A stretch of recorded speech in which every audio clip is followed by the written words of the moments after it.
Feel a mile to gain an inch. A hooker of the ball, fast track it, and a slice of the ball.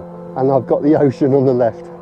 But exaggerate it, swinging towards that trouble, going to pull you back to old. You can change, so we can just let go for the release really. 50 yards right, and miss that outside ball. Don't say it. How it can change yours as well. You've got to feel the exaggeration. Feel that mile to gain an inch.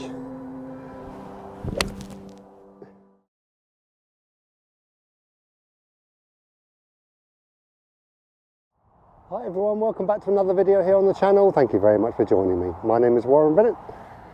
Got Trev back there with his coat on, which gives the game away. It's this time of year, unfortunately.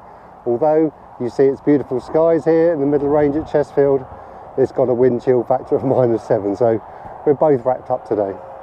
Today's video, as you can probably see from the title or the thumbnail, is feel a mile to gain an inch. So I'm going to focus on an area of the swing, the transition and the downswing that you can change. And I'm going to show you in real time in terms of myself and how it's changed my swing, and hopefully how it can change yours as well. So I'll just get the back camera set up. Hopefully Trev's warm enough back there. I'm going to tell you all about it.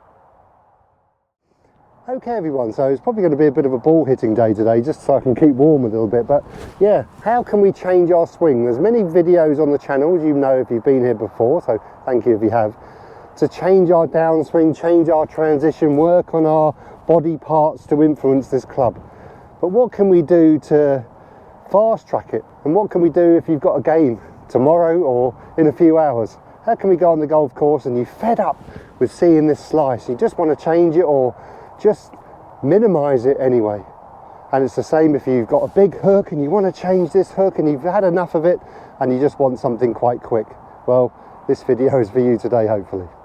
And like I said in the intro, and sorry if it's a bit silhouette-y, not a lot I can do about it today, this time of year unfortunately. So if you've seen any of my story or heard my story or seen any of the Academy Versus videos, you would have heard me say that I get underneath and slidey. That's my bad fault. Everyone has a thing, don't they? But how do you change that thing? How can you change it quite quickly without standing there and doing some drills and spending some time? How can we fast track it? Well, I haven't got a clue where they've gone. So in terms of the simplicity, a hooker of the ball and a slice of the ball. Generally the hooker of the ball is inside, a bit slidey, a bit stuck, and then they have to overuse their hands, stalling with the body. Or the slice of the ball is a bit out, a bit too open too quickly, and then they have to stall to get the hands back as well. A little bit of chicken wing, no release. But generally, I'm not going to say all of it, but generally the cause is pre-impact, and then post-impact there's the correction.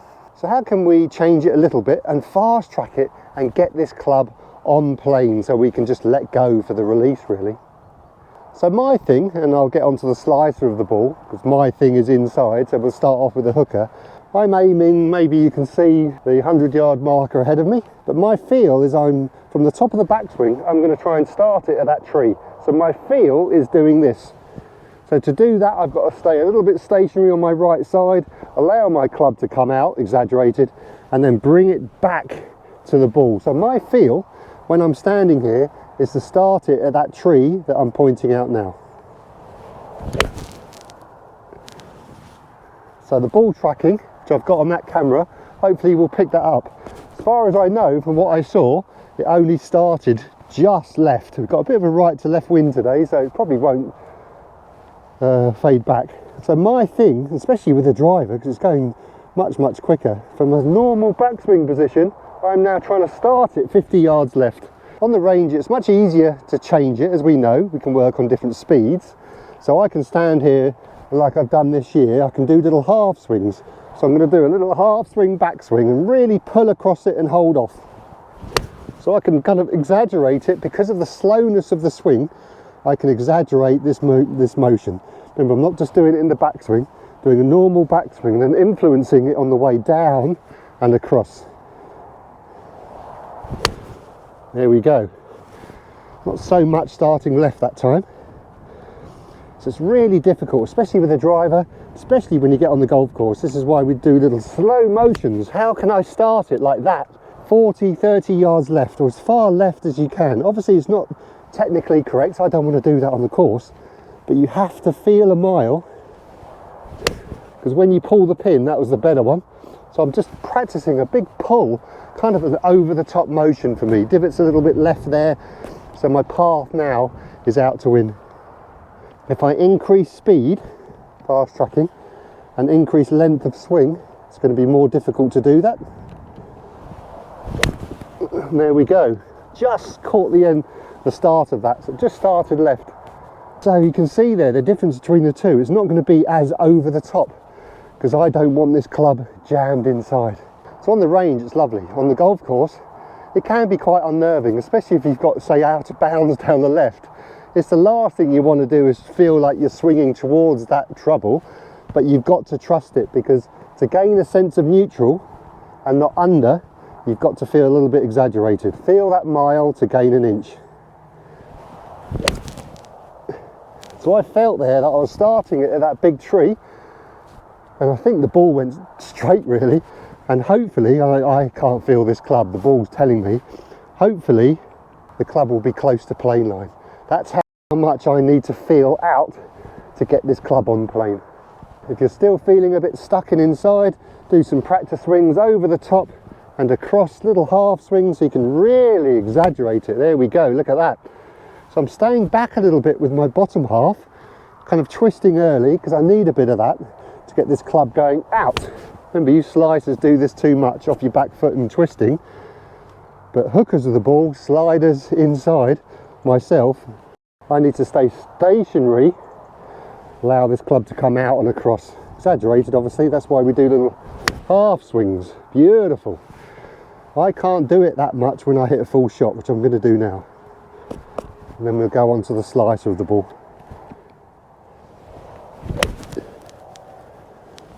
That's just slightly left. It's really weird. Very hard to change that transition, but obviously I don't want to do it as much as my little half swings, but I need to feel that much when I do a full swing to gain a sense of neutral. Right, let's go on to the golfer who slices it. Now, if I told you, if you're a golfer that's over the top, generally the people who slice it and a bit steep, to do what I just did, it's going to be easy for you, because that's your fault. The opposite feeling that you need for you slicers is off a normal backswing, and what you've got is to try and start this 50 yards right, not left. But it's going to be even difficult for you. For me, it's not going to be difficult, because that is what I do wrong too much. So I can stand there like that and start it 50 yards right, because it's easy for me to move my body that way. But exaggerate it, swing normal, really feel you're swinging out to the right. It's going to be quite disconcerting and quite unnerving, especially out in the golf course, but trust it, because remember, if you've got an over the top fault, to get this club somewhere neutral, you've got to feel the exaggeration. You've got to feel that mile to gain an inch. Got to be extreme. There we go, wow. 50 yards to the right, probably more actually. Okay, if that's difficult for you, you can do little half swings. So a little halfway back, really feel, look at that, because there's no speed involved. Look how far right I can start that ball. Obviously it's not technically correct, I don't want to do that. Remember, this is easy for me to do this way. I can just clip it up to the right. But it's great practice to show you path, to try and swing under 3 o'clock. I'm trying to hit it at 4 o'clock here.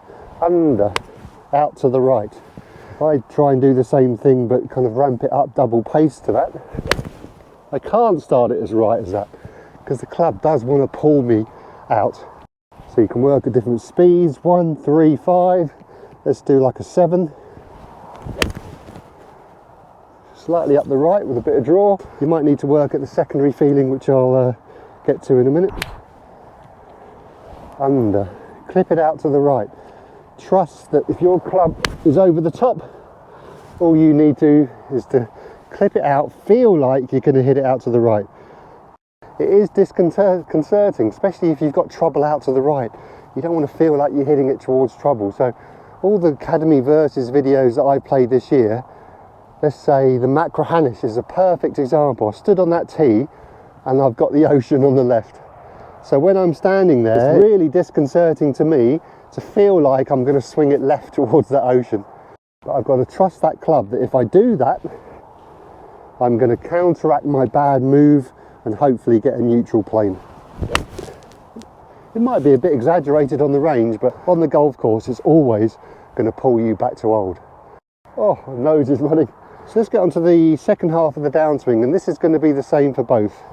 I'm just going to put it on a tee so it's the same place all the time. Now as you can see, I've put a yellow ball there just for visual. It doesn't have to be a ball, it could be a tee, could be anything, but a ball's going to give me quite a lot of feedback.